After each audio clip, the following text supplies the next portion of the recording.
First year, इसमें हम paper second पढ़ रहे थे जिसका नेम है सेल बायोलॉजी। पेपर सेकंड में देखो हमारा यूनिट फर्स्ट का टॉपिक चल रहा है characteristics of prokaryotic and eukaryotic cell. Prokaryotic और यूकैरियोटिक कोशिकाओं की क्या-क्या विशेषताएं हैं, उनके क्या-क्या कैरेक्टर्स होते हैं, उनके बारे में हम पढ़ रहे थे। तो पिछले वीडियो में हमने प्रोकैरियोटिक एंड यूकैरियोटिक सेल की ओरिजिन मतलब उत्पत्ति, उनकी स्ट्रक्चर, साइज, सेल वॉल और प्लाज्मा मेम्ब्रेन, इसके अलावा इनके सेल ऑर्गेनेल्स, सेल के अंदर पाए जाने वाली कोशिकाओं, कौन-कौन सी कोशिकाओं में मिलते हैं जैसे कि लाइसोसोम, पेरोक्सिसोम वगैरह, माइटोकॉन्ड्रिया, लवक, इन सब के बारे में हमने पढ़ा था कि वो प्रोकैरियोटिक सेल में होते हैं या कौन से अनुपस्थित होते हैं और कौन से यूकैरियोटिक सेल में उपस्थित व अनुपस्थित होते हैं। इसके बाद आज हम बात करेंगे न्यूक्लियस की, केंद्रक की। केंद्रक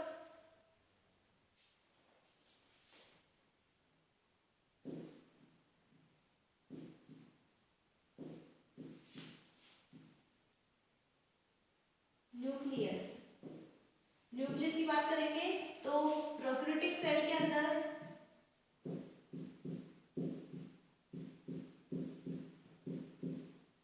प्रोकैरियोटिक कोशिका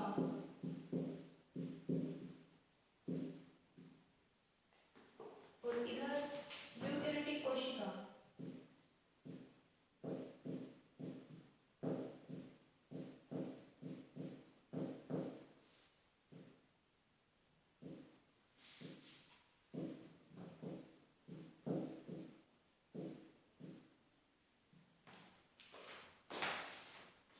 प्रोकैरियोटिक कोशिका के अंदर देखो जो केंद्रक होता है वो सुस्पष्ट नहीं होता है, जिसे क्या कहते हैं, न्यूक्लियोइड कहते हैं। कल हमने पढ़ा था प्रोकैरियोटिक कोशिका के अंदर जो केंद्रक मिलता है वो सुस्पष्ट नहीं होता है, तो इसको क्या कहते हैं, प्रोकैरियोटिक कोशिका में जो केंद्रक मिलता है उसको न्यूक्लियोइड कहते हैं। क्या कहते हैं, न्यूक्लियोइड, क्योंकि ये सुस्पष्ट एकदम स्पष्ट रूप से दिखाई नहीं देता है इसलिए न्यूक्लियोइड कहलाता है। और यूकैरियोटिक कोशिका के अंदर जो केंद्रक होता है वो क्या होता है, सुस्पष्ट होता है, इसलिए क्या कहते हैं इसको, उसको न्यूक्लियस ही कहते हैं। इसमें जो केंद्रक होता है वो सुस्पष्ट होता है, जबकि प्रोकैरियोटिक सेल में केंद्रक सुस्पष्ट नहीं होता, सुस्पष्ट नहीं होता है। तो ये हो गई केंद्रक की बात। इसके बाद केंद्रक के अंदर देखो हमने केंद्रक पढ़ा था तो उसके चारों तरफ क्या पाई जाती है, केंद्रक कला। तो हम पढ़ेंगे केंद्रक कला के बारे में, जिसको न्यूक्लियर एनवेलप भी कहते हैं, एनवेलप। केंद्रक के चारों तरफ जो कला पाई जाती है उसको केंद्रक कला कहते हैं, न्यूक्लियर एनवेलप या न्यूक्लियर मेम्ब्रेन, जो कि प्रोकैरियोटिक कोशिका के अंदर अनुपस्थित होती है। प्रोकैरियोटिक कोशिका में जो केंद्रक होता है उसके चारों तरफ केंद्रक कला या न्यूक्लियर एनवेलप या न्यूक्लियर मेम्ब्रेन अनुपस्थित होती है। तो प्रोकैरियोटिक सेल में न्यूक्लियर मेम्ब्रेन अनुपस्थित होती है, जबकि जो यूकैरियोटिक सेल है, प्रोकैरियोटिक में तो अनुपस्थित होती है न्यूक्लियर एनवेलप, जबकि यूकैरियोटिक सेल के अंदर ये उपस्थित होती है, प्रेजेंट होती है।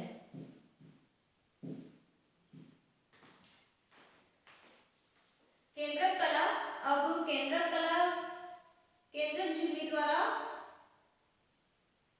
कोशिका द्रव्य द्वारा अलग रहता है। केंद्रक के बाहर जो केंद्रक कला पाई जाती है उसके द्वारा केंद्रक कोशिका द्रव्य से अलग रहता है। यूकैरियोटिक सेल में केंद्रक कला प्रेजेंट रहती है, इस कला की वजह से जो केंद्रक होता है वो कोशिका द्रव्य होता है उससे अलग रहता है। कोशिका होती है उसके अंदर केंद्रक पाया जाता है, तो केंद्रक के चारों तरफ कला पाई जाती है जो इस केंद्रक को इस कोशिका द्रव्य से अलग बना के रखती है। तो ये किसमें होता है, यूकैरियोटिक सेल में होता है।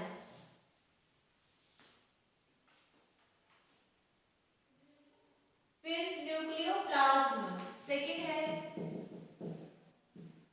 न्यूक्लियोप्लाज्म।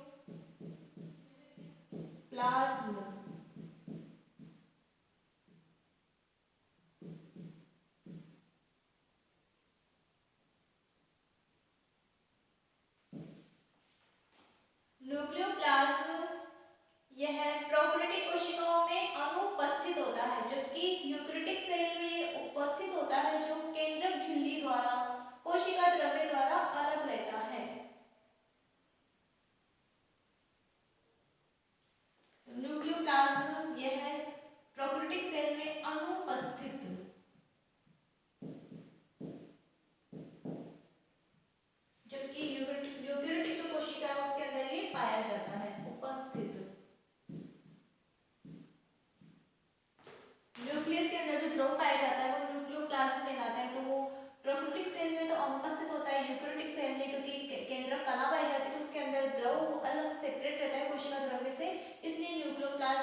पाया जाता है।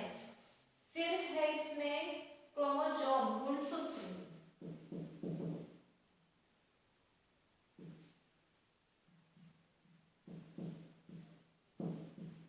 गुणसूत्र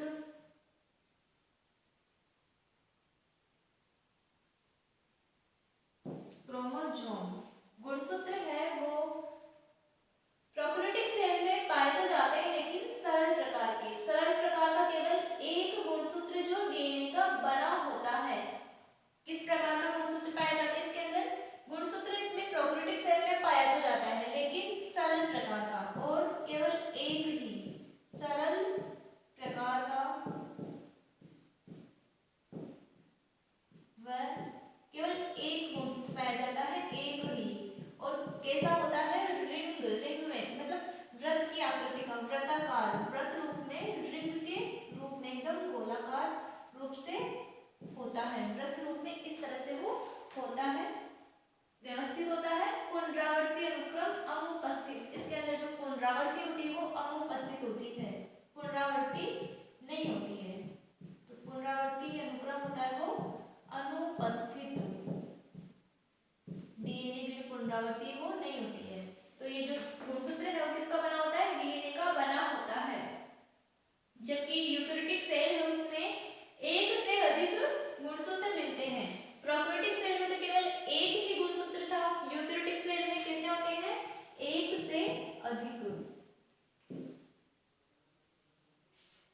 एक से अधिक क्रोमोसोम्स या गुणसूत्र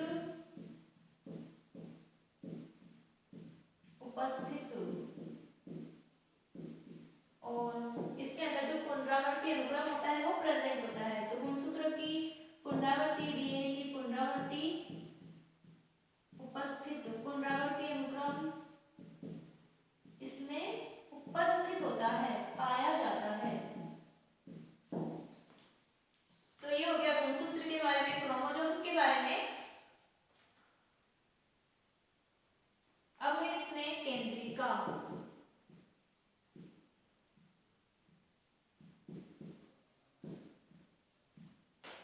इसको न्यूक्लियोलस कहते हैं।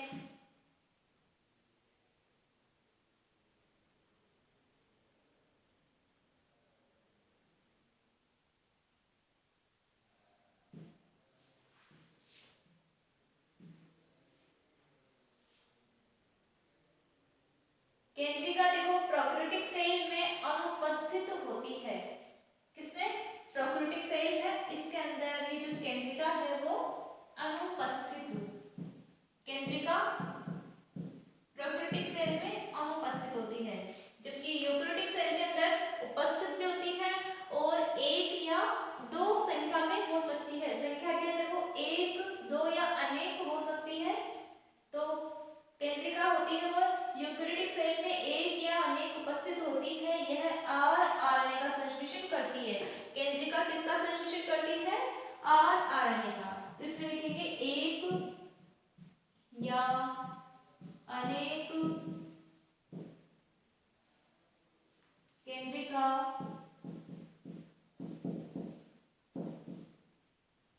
उपस्थित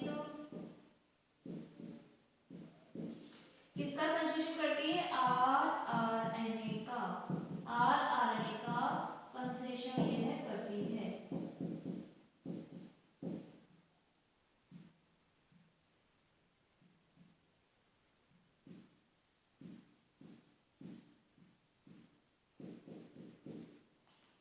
तो इस प्रकार से इसके अंदर जो केंद्रक होता है उसके अंदर केंद्रक कला, न्यूक्लियोप्लाज्म, गुणसूत्र और केंद्रिका, इनके बारे में हमने पढ़ा। कौन से प्रोकैरियोटिक सेल में पाए जाते हैं, कौन से यूकेरियोटिक में, कौन से इसमें नहीं पाए जाते और कौन से इसमें नहीं पाए जाते।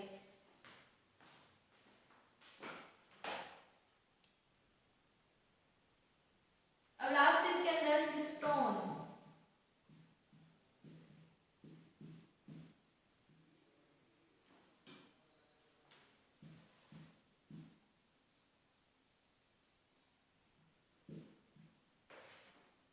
हिस्टोन प्रोकैरियोटिक सेल के अंदर अनुपस्थित होता है, जबकि यूकेरियोटिक सेल के अंदर यह उपस्थित होता है, पाया जाता है। हिस्टोन प्रोटीन होता है।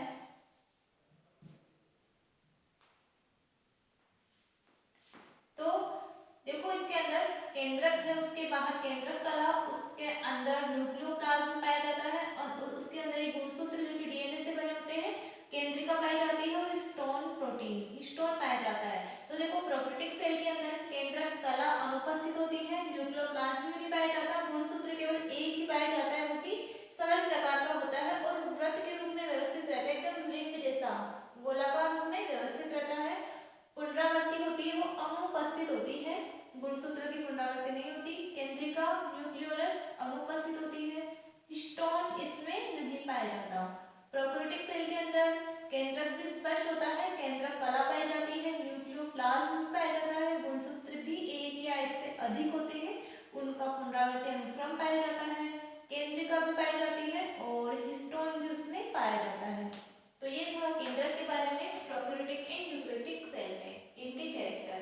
अब है रिप्रोडक्शन।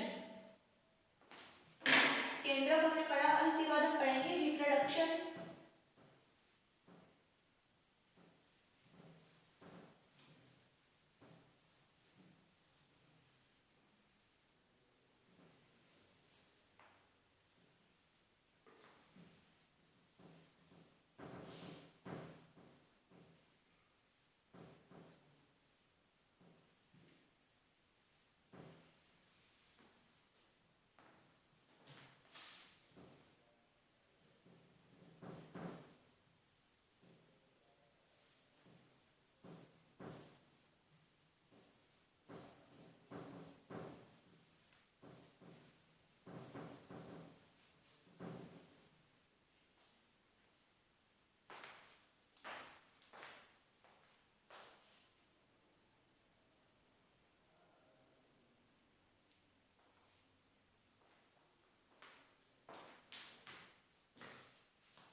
रिप्रोडक्शन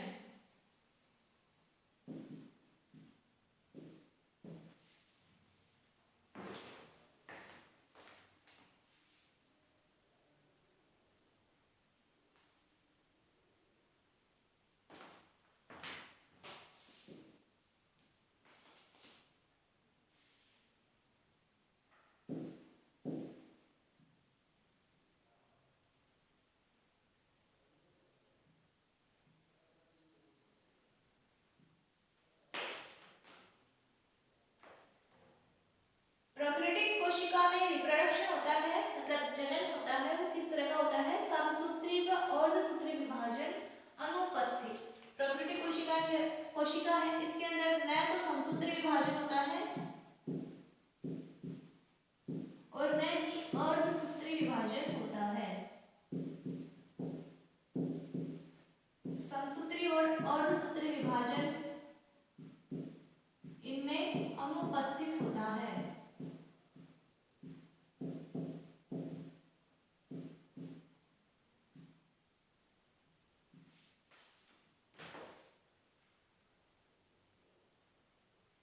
गुणन होता है, मल्टीप्लिकेशन वह मुकुलन या द्वि विभाजन के द्वारा होता है। मल्टीप्लिकेशन मतलब अपनी संख्या में जो वृद्धि करते हैं प्रोकैरियोटिक कोशिका के अंदर, वो किस तरह से करते हैं, इनके अंदर गुणन या मल्टीप्लिकेशन की प्रक्रिया मुकुलन के द्वारा, बडिंग या द्वि विभाजन, किस तरह से रिप्रोडक्शन करते हैं, या तो बडिंग करेंगे या बडिंग को हम कहेंगे मुकुलन,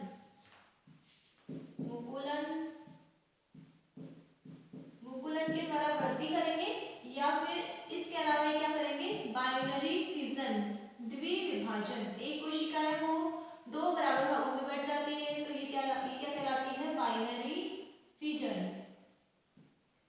द्विविभाजन।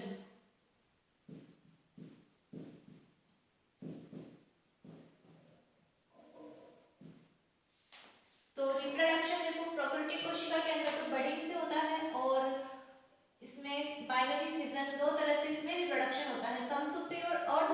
विभाजन माइटोटिक एंड मियोसिस डिवीजन वो इसमें अनुपस्थित होता है, प्रेजेंट नहीं होता है। यूकेरियोटिक सेल है उसमें समसूत्री व अर्धसूत्री दोनों प्रकार के डिवीजन उपस्थित होते हैं। कुछ जातियों में मुकुलन से भी गुणन होता है। देखो इसके अंदर यूकेरियोटिक सेल है तो यूकेरियोटिक कोशिकाओं के अंदर समसूत्री विभाजन भी होता है। कोशिकाओं में समसूत्री व अर्धसूत्री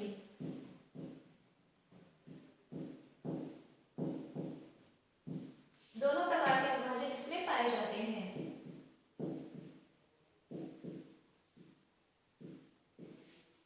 त्रिविभाजन प्रेजेंट पाया जाता है।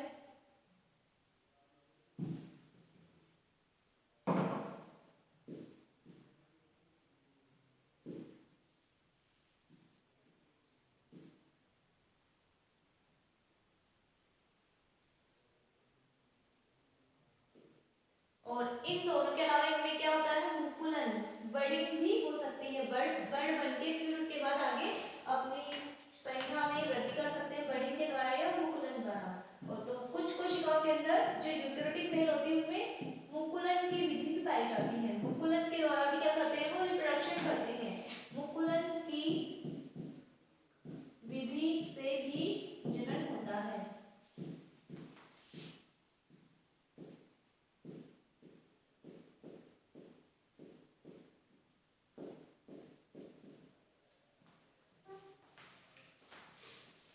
ये हो गया रिप्रोडक्शन। फिर अब इसके बाद है कशाभिकाएं, फ्लैजिला।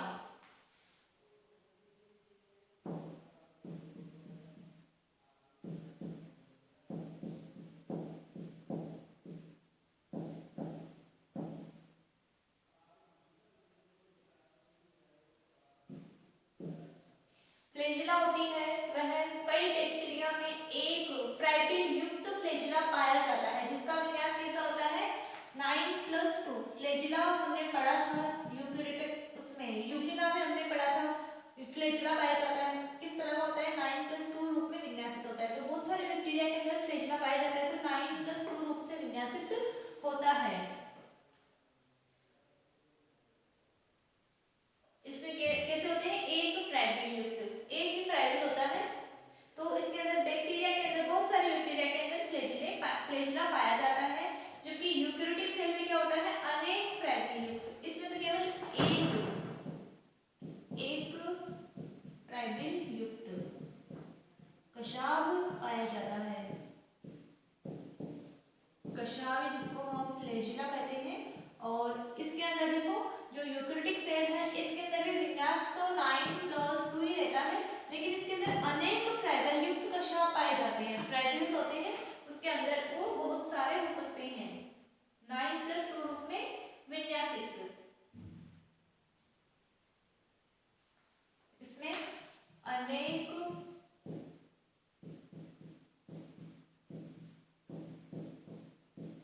फ्राइबिल युक्त कशाभ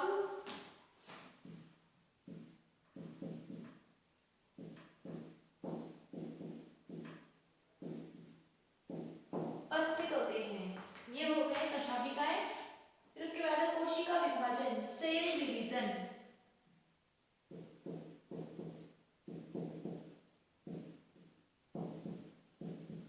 कोशिका विभाजन सेल डिवीजन।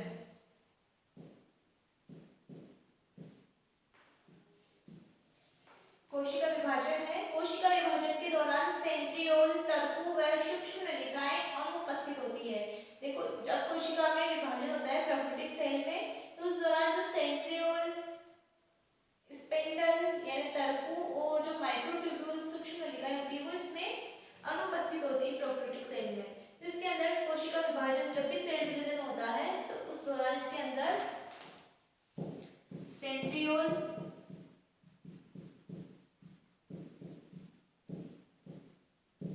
तर्कु जिनको हम स्पिंडल कहते हैं, स्पिंडल,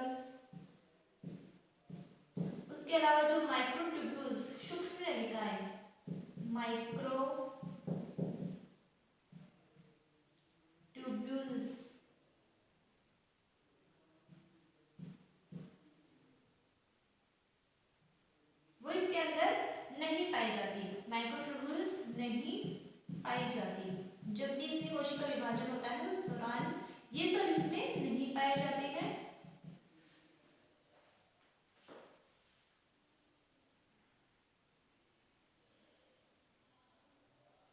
जबकि यूकेरियोटिक कोशिका है, जब भी उसके अंदर विभाजन होता है, कोशिका विभाजन होता है, तो विभाजन के समय उसके अंदर तर्कु, सेंट्रियोल व सूक्ष्म नलिकाएं उपस्थित होती है। इसमें जब विभाजन होता है यूकेरियोटिक कोशिका में, तो इसके अंदर तर्कु स्पिंडल पाए जाते हैं और माइक्रोट्यूब्यूल्स पाए जाते हैं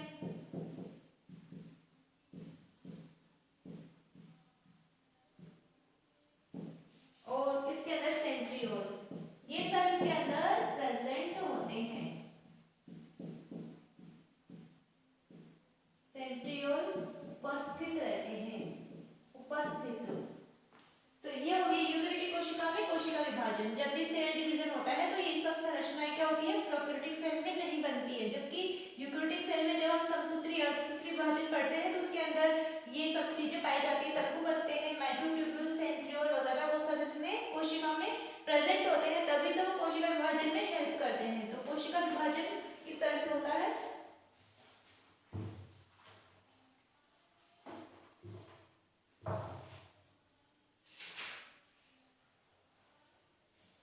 आगे इसके अंदर परिवर्धन, डेवलपमेंट, परिवर्धन,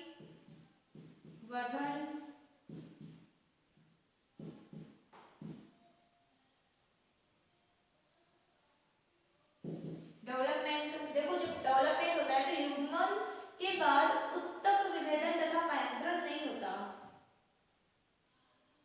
जब इसमें युग्मन हो जाता है तो उसके बाद इसके अंदर उत्तक का विभेदन नहीं होता है, मतलब डिफरेंशिएशन, मॉर्फोजेनेसिस नहीं होता है इसके अंदर, और इसके अंदर मेटामॉर्फोसिस, कायांतरण भी नहीं होता है।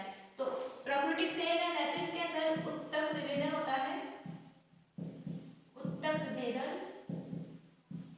और इसके अलावा जो कायांतरण होता है वो इसमें नहीं पाया जाता, कायांतरण अनुपस्थित।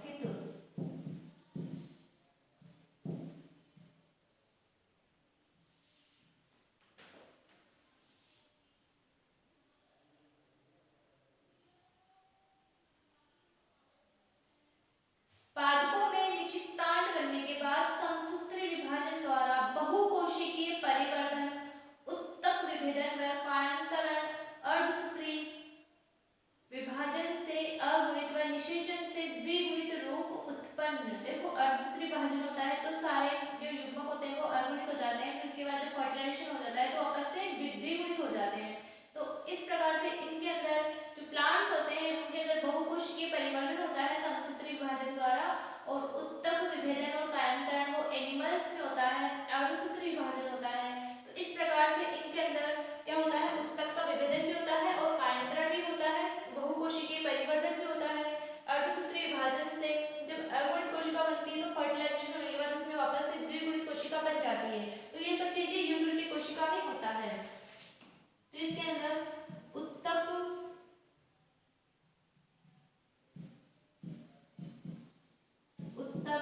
विभेदन, इसके अलावा इसके अंदर कायांतरण, जिसको हम मॉर्फोजेनेसिस कहते हैं, कायांतरण, और इसके अलावा इसके अंदर बहुकोशिकीय विभेदन,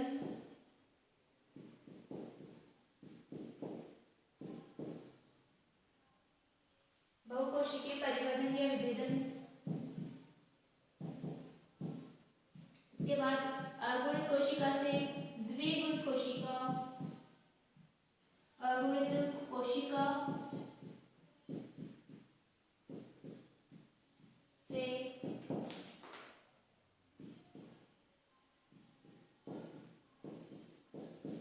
द्विगुणित कोशिका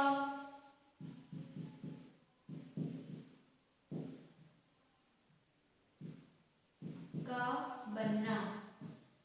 तो ये सारी चीजें यूकेरियोटिक कोशिका के अंदर पाई जाती हैं। डेवलपमेंट हमने पढ़ा किस तरह से होता है, तो प्रोकैरियोटिक कोशिका में सरल प्रकार का विभाजन होता है, इस तरह से उत्तक विभेदन और कायांतरण इसमें अनुपस्थित होता है।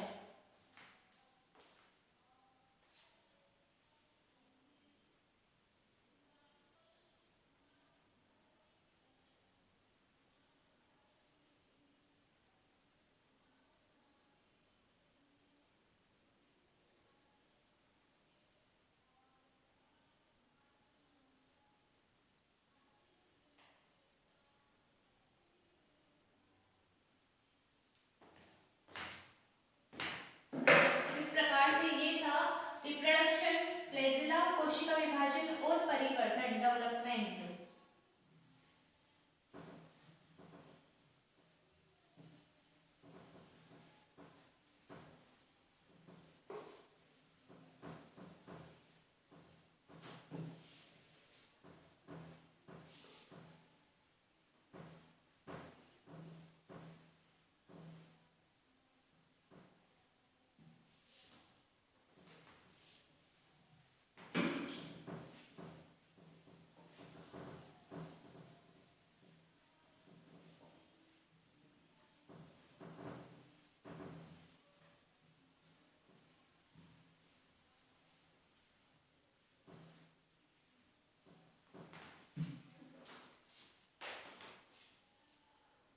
फिर इसके बाद इसके अंदर उपापचय, मेटाबॉलिज्म।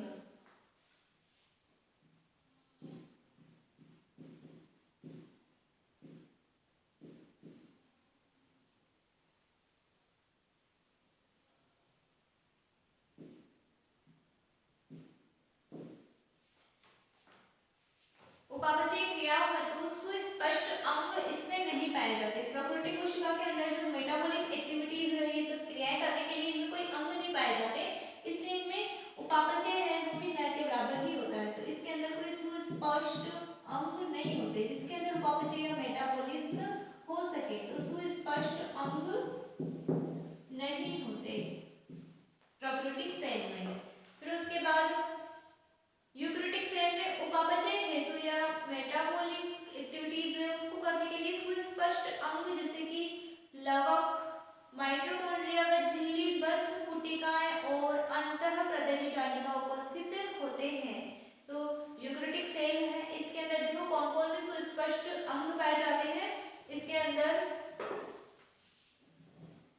लवक पाए जाते हैं। इसके अलावा इसके अंदर ईआर, अंतःप्रदमी जालिकाएं पाई जाती है। और इसके अलावा इसमें माइटोकॉन्ड्रिया, झिल्लीबद्ध पुटिकाएं,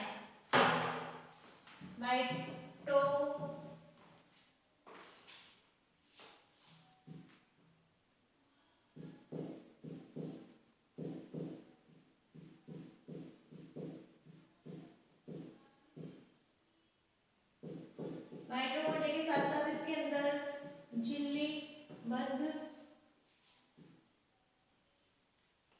पुटिकाएं, ये सब इसमें मेटाबॉलिक एक्टिविटी करने के लिए अंग पाए जाते हैं जिसके अंदर यूकैरियोटिक कोशिका के अंदर उपापचय हो सके। मेटाबॉलिक एक्टिविटीज है वो ईआर, माइटोकॉन्ड्रिया, झिल्लीबद्ध पुटिकाएं पाई जाती है, लवक इनके अंदर होता है। प्रोकैरियोटिक सेल में सुस्पष्ट अंग नहीं पाए जाते, इसलिए उपापचय इसके अंदर न के बराबर होता है। प्रकाश संश्लेषण, फोटोसिंथेसिस। अगला है प्रकाश संश्लेषण, फोटो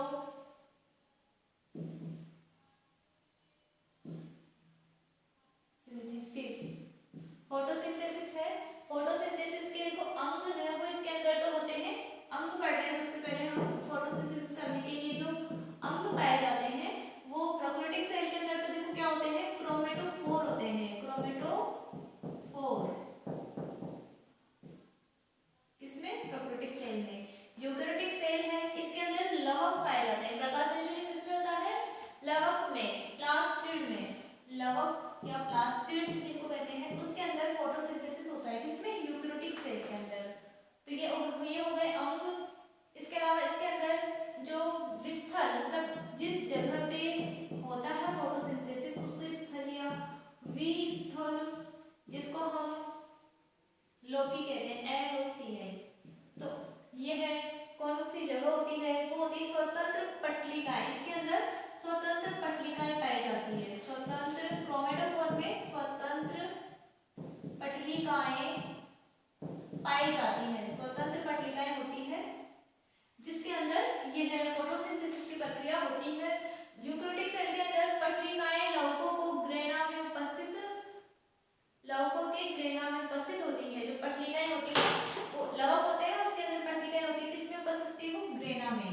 तो ग्रेना के अंदर पट्टिकाएं किसमें उपस्थित होती है, ग्रेना में। तो ये इसके स्थल है प्रकाश संश्लेषण के। लेना। फिर ऑक्सीजन, ऑक्सीजन इसके अंदर देखो जो ऑक्सीजन को उत्सर्जित करते हैं, ऑक्सीजन बनती है जब भी फोटोसिंथेसिस होता है तो इसके अंदर ऑक्सीजन के बनने वाले जो अंग होते हैं, ऑक्सीजन को उत्सर्जन करने वाले, वो अनुपस्थित होते हैं। तो इसके अंदर ऑक्सीजन, ऑक्सीजन, ऑक्सीजन देखो इसके अंदर ऑक्सीजन उत्सर्जक, ऑक्सीजन को उत्सर्जन करने वाले, ऑक्सीजन का जो उत्सर्जन करते हैं वो इसके अंदर ऑक्सीजन,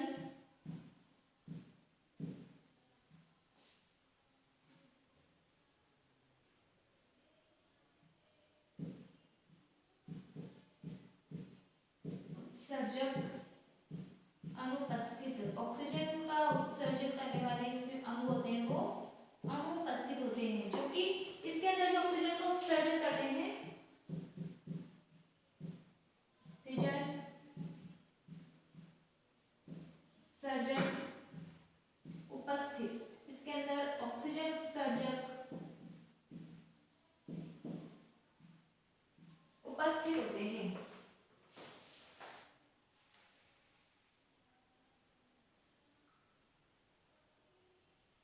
ये होगा फोटोसिंथेसिस। इसके बाद हम पढ़ेंगे इसमें रेस्पिरेशन, श्वसन। अगला है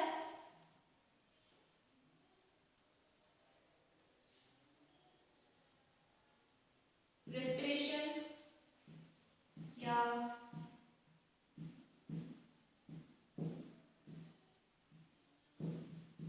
श्वसन। श्वसन देखो प्लाज्मा झिल्ली में संपन्न विकल्पी अनोक्सी शोषण तथा ऑक्सी शोषण। देखो प्लाज्मा झिल्ली के अंदर संपन्न होता है, इसके अंदर देखो माइटोकॉन्ड्रिया तो होता नहीं है प्रोकैरियोटिक सेल में, जिससे कि अंदर वो रेस्पिरेशन कर सके, क्योंकि माइटोकॉन्ड्रिया होता है वो यूकैरियोटिक सेल में, माइटोकॉन्ड्रिया के ऊपर ही उसी में ही शोषण होता है, लेकिन प्रोकैरियोटिक सेल में तो ऐसा होता नहीं है। तो फिर कहाँ होगा? प्लाज्मा झिल्ली में शोषण कहाँ पे होगा? प्लाज्मा झिल्ली पर। प्लाज्मा झिल्ली होती है कोशिका की झिल्ली, जिसको हम प्लाज्मा झिल्ली कहते हैं, वहां पर ये संपन्न होता है।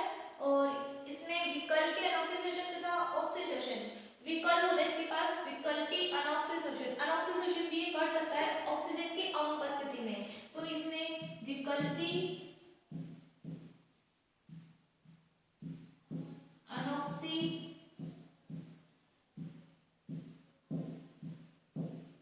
शोषण प्लस इसके अंदर ऑक्सी शोषण भी पाया जाता है, ऑक्सी श्वसन।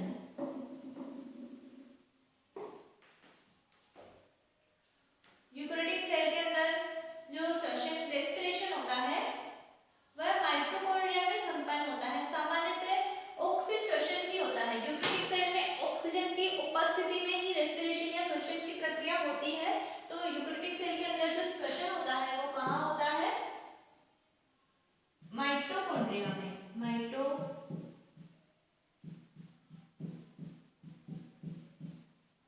माइटोकॉन्ड्रिया के अंदर ये प्रोसेस होती है।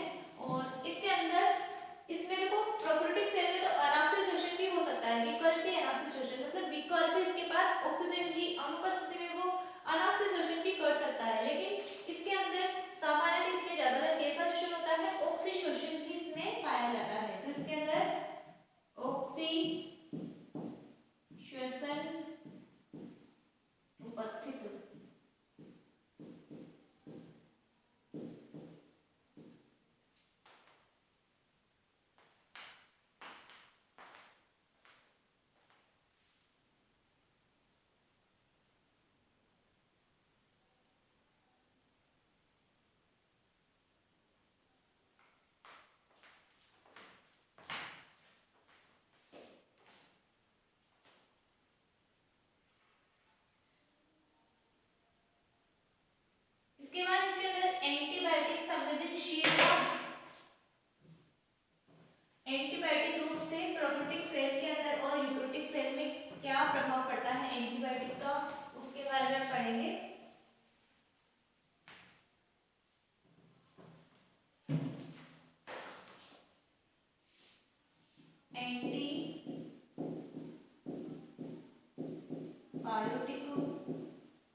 संवेदनशीलता।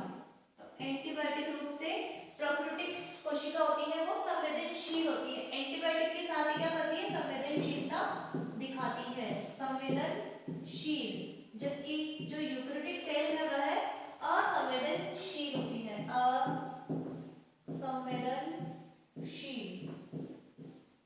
एंटीबायोटिक्स के प्रति कोई संवेदनशीलता यूकेरियोटिक कोशिका नहीं दिखाती है। फिर इसके बाद इसमें मूवमेंट, गति या मूवमेंट, कोशिका द्रव्य में किसी प्रकार की गति नहीं होती है। प्रोकैरियोटिक सेल है तो इसके अंदर जो गति है वह अनुपस्थित, किसी प्रकार की गति नहीं होती है, जबकि यूकेरियोटिक कोशिका उसके अंदर अमीबिक गति या अमीबॉइड मूवमेंट होता है, वह जीव द्रव्य भ्रमण इत्यादि प्रकार की गति होती है। तो इसके अंदर अमीबिक गति और जीव द्रव्य भ्रमण, इसके अंदर देखो यूकेरियोटिक कोशिका में अमीबीय गति इसमें होती है, और इसके अलावा इसके अंदर जीव द्रव्य भ्रमण ये गतियां इसमें पाई जाती है, इसमें यूकेरियोटिक कोशिका में। तो जीव द्रव्य भ्रमण और अमीबीय गति, इसको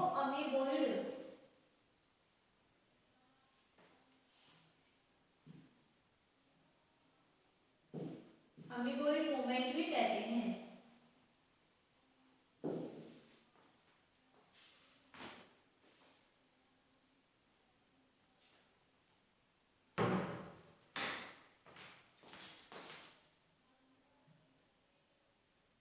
इस प्रकार से मूवमेंट होता है प्रोकैरियोटिक सेल में अनुपस्थित, और यूकेरियोटिक कोशिका में होता है अमीबीय गति या जीव द्रव्य भ्रमण,